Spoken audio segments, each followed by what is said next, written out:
गजा में इस्राइली बर्बरियत को 2 साल मुकम्मल। सफाक इसराइल ने गजा पर बमबारी रोकने की अमरीकी हिदायत को बारूद से उड़ा दिया। मजीद 10 फलस्तीनी मौत की आगोश में चले गए। जंग के दौरान अब तक मजमूई तौर पर 67,160 फलस्तीनी शहीद हो चुके।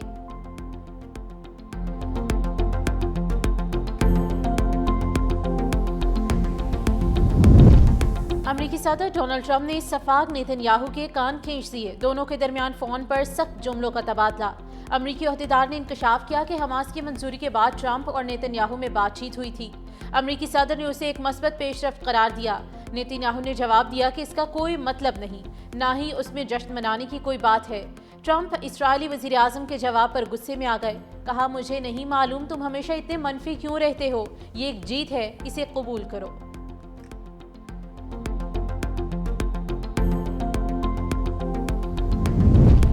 गजा जंगबंदी के लिए जबरदस्त पेशरफ्त कर रहे हैं। तवक्को है कि गजा जंगबंदी से मुतालिक मुआहिदा जल्द होगा। अमरीकी सदर डोनाल्ड ट्रंप की मीडिया से गुफ्तगू। कहा, हम मशरिक़ वस्ता में 3000 साल पुराना तनाज़ा हल करने जा रहे हैं। गजा अमन डील का हर मुल्क ने खैर मकदम किया है। हमास ने उन चीज़ों पर इत्तफाक किया है जो बहुत अहम हैं। नेतन्याहू से ये नहीं कहा कि वो यरगमालियों के मामले पर मनफी रवैयाँ छोड़ें। तिजारत और टैरिफ से 7 जंगें रोकी। पाकिस्तान और भारत की जंग भी रोकी। जंग में 7 तैयारे गिराए गए थे। डेमोक्रेट्स गैर कानूनी गैर मुल्कियों को सेहत की सहूलियात देना चाहते हैं।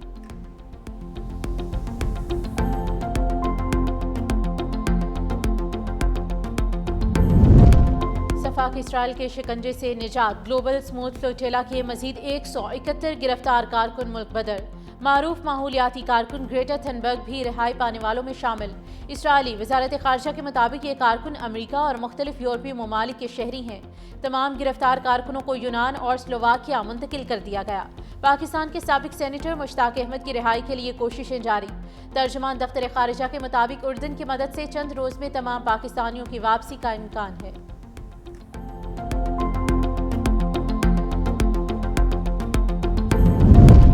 पाकिस्तान और मलेशिया में दोस्ती और ताउन की राहें रोशन। तिजारत समेत मुख्तलिफ शोबों में ताल्लुकात मजबूत बनाने पर इत्तेफाक। मुख्तलिफ मफाहमतों और मुआहिदों की याददाश्त पर दस्तखत। वज़ीर आज़म शहबाज शरीफ ने कहा कि मलेशिया के तजुर्बात से इस्तिफादे के लिए मुश्तरका मंसूबों पर काम करना चाहते हैं। पाकिस्तान से $20 करोड़ मालियत के हलाल गोश्त की बरामद के फैसले का खैर मकदम करता हूँ। हलाल गोश्त की तिजारत को वक्त के साथ मजीद बढ़ाएंगे। मलेशिया को अपना दूसरा घर भी करार दिया। मलेशिया के वज़ीर आज़म अनवर इब्राहिम ने कहा कि खित्ते में इस्तेहकाम के लिए पाक भारत अमन बहुत ज़रूरी है। दहशतगर्दी के खात्मे के लिए पाकिस्तान से हर मुमकिन ताउन करेंगे। तिजारत समेत तमाम शोबों में ताउन को फ़रोग़ दे रहे हैं। हम दोनों चाहते हैं कि गजा के फ़लस्तीनियों की मुश्किलात कम हों। वज़ीर आज़म शहबाज शरीफ का पाकिस्तान मलेशिया बिजनेस फोरम से भी खिताब। मलेशियन सरमायाकारों को पाकिस्तान में सरमायाकारी की दावत भी दी गई। पीपल्स पार्टी ने अज़मा बुखारी के इल्ज़ामात की वजाहत मांग ली। सईद गनी ने कहा कि वज़ीर आज़म शहबाज शरीफ बताएं बिलावल ने उनके खिलाफ क्या साजिश की। बिलावल भुट्टो ने बतौर वज़ीर ख़ारजा पाकिस्तान को तन्हाई से निकाला। उस वक्त तो वज़ीर आज़म तारीफ़ें करते नहीं थकते थे। वज़ीर आज़म अब पंजाब की हुकूमत को झूठा करार देंगे या बिलावल की तारीफ़ करेंगे। मज़ीद कहा, वफाकी हुकूमत को कानून साजी में हमारे वोटों की ज़रूरत है। नहीं चाहते हमारे हुकूमत से निकलने के बाद बहरानी कैफियत पैदा हो जाए। मुस्लिम लीग नून के लोगों पर फार्म 47 के इल्ज़ामात हैं। पीपल्स पार्टी के कामयाब अरकान पर ऐसा कोई इल्ज़ाम नहीं।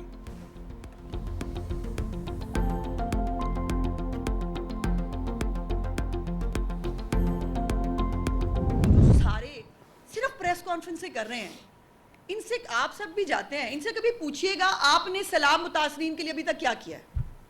कभी इनसे पूछे एक धेले की कोई इमदादी कार्रवाई को किसी के साथ खड़ा होना हो, एक आफत के ऊपर घटिया जो है वो प्लानिंग के साथ सियासत करना नहीं कहते तो क्या कहते। जैसी बात करेंगे वैसा जवाब आएगा। वज़ीर इत्तलात पंजाब अज़मा बुखारी का जवाबी वार। कहा, आपका हाल आधा तीतर आधा बटेर वाला हो गया है। वो हमारे इत्तेहादी हैं, हम उनका बड़ा एहतराम करते हैं, लेकिन कराची और लाहौर का फ़र्क कोई रॉकेट साइंस नहीं, सबके सामने है। आपके पास सिंध की बात करने के लिए कुछ नहीं।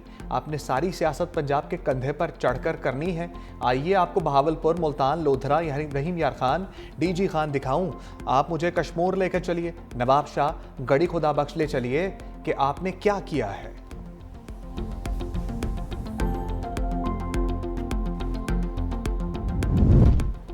पंजाब में घर बन रहे हैं और ना सैलाब मुतासरीन को सोलर पैनल मिल रहे हैं। सीनियर वज़ीर सिंध शर्जील मेमन ने भी लफ्जी तीर बरसा दिए। कहा सिर्फ भाषण दिए जा रहे हैं। सिंध हुकूमत 21 लाख घर बना रही है। हमारा काम आपको खटकता है। सैलाब मुतासरीन की महरूमिया पर सियासत करना ना सिर्फ अफसोसनाक बल्कि इंतहाई शर्मनाक रवैया है। हमारा मुतालबा साफ और सीधा है कि सैलाब मुतासरीन की अमली मदद करें, सिर्फ बयानात और तस्वीरें ना बनवाएं। जनूबी पंजाब के लोग पंजाब हुकूमत को पुकार रहे हैं। हुकूमत की तरजीहात फोटो सेशंस और दिखावे तक महदूद हैं। खुदारा कैमरे एक तरफ रखवा कर सैलाब मुतासरीन की मदद को पहुँचे। हमें अवामी खिदमत के लिए छुट्टी के दिनों का इंतजार नहीं करना पड़ता। हम इतवार हो या कोई और दिन हर वक्त अवाम के दरमियान और उनके मसाइल हल करने के लिए मौजूद होते हैं।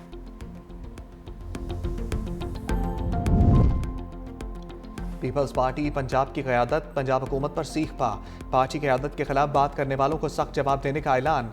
कासिम अली गिलानी कहते हैं हमारी क़यादत पर बेहूदा इल्ज़ामात लगाए गए। हमारा मुआहदा नहीं कि हमने पंजाब हुकूमत की तारीफ़ ही करनी है। पंजाब हुकूमत ने कई रेड लाइन क्रॉस की हैं।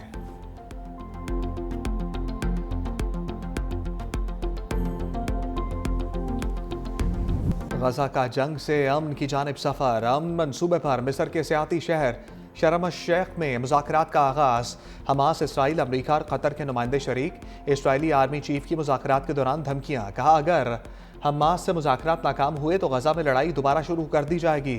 अरब मीडिया ने दावा किया कि हमास बैनुल अक़वामी निगरानी में गैर मुसल्लह होने पर रज़ामंद है।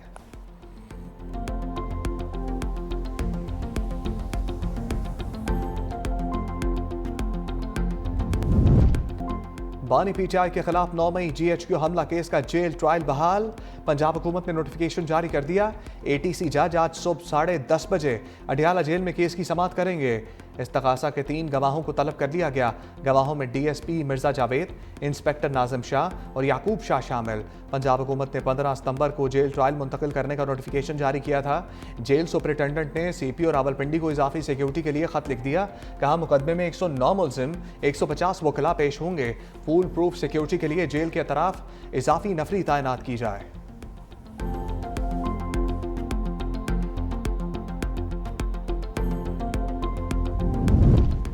अडियाला के मकीन से मेल मुलाकातें। बैरिस्टर सैफ और मिशाल यूसुफजई की बानी PTI से मुलाकात। खैबर पख्तूनख्वा हुकूमत की कारकर्दगी, पार्टी इख्तलाफात पर मुशावरत। अली अमीन गंडापुर ने बानी की हिदायत पर अमल दरामद के हवाले से पैगाम भिजवाया।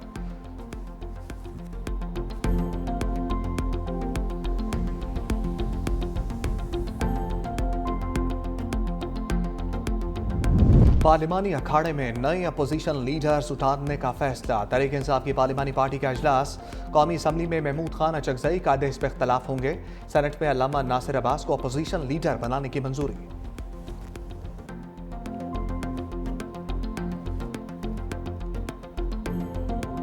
जो नंबर 7 मिनिस्टर एनक्लेव में आपने दिया है? जी आपने दिया है? हुकूमत ने दी है। आपको बड़ी तकलीफ है। और मिनिस्टर एनक्लेव में पूछे कि उधर कौन कौन सेनेटर रह रहे हैं, उधर कौन कौन MNA रह रहे हैं, और फिर ऐसे लोग भी उधर रह रहे हैं जो ना MNA है और ना सेनेटर है। ये पूरी दुनिया घूम जाए, लेकिन मुझे पता है अहमद वली खान की हर चीज से तकलीफ होती है। मिनिस्टर एनक्लेव में गैर मुतल्लिका लोगों का बसेरा। सरबराह ANP अहमद वली खान ने बंगला नंबर 7 से मुताल्लिक सवाल पर अहम इंकशाफ कर दिया। सहाफ़ी के सवाल पर कहा मिनिस्टर एनक्लेव में जाकर देखें वहाँ कौन कौन लोग रहते हैं।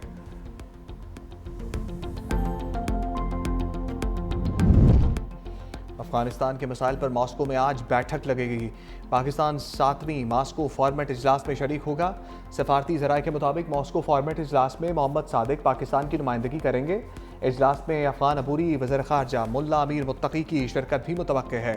मॉस्को फॉर्मेट इजलास से कबल 4 मुल्की इजलास का इनकाद। मॉस्को फॉर्मेट के एजेंडा अहम अमूर को हतमी शक्ल दी गई। हतमी एलामिया की तैयारी और अहम मौज़ूआत पर भी तबादला ख्याल। 4 फरीकी इजलास में रूस, पाकिस्तान, ईरान और चीन के खसूसी एलची बराए अफगानिस्तान शरीक हुए। मॉस्को फॉर्मेट इजलास में रूस, पाकिस्तान, चीन, ईरान, अफगानिस्तान, भारत और खत्ते के दीगर ममालिक शरीक होंगे।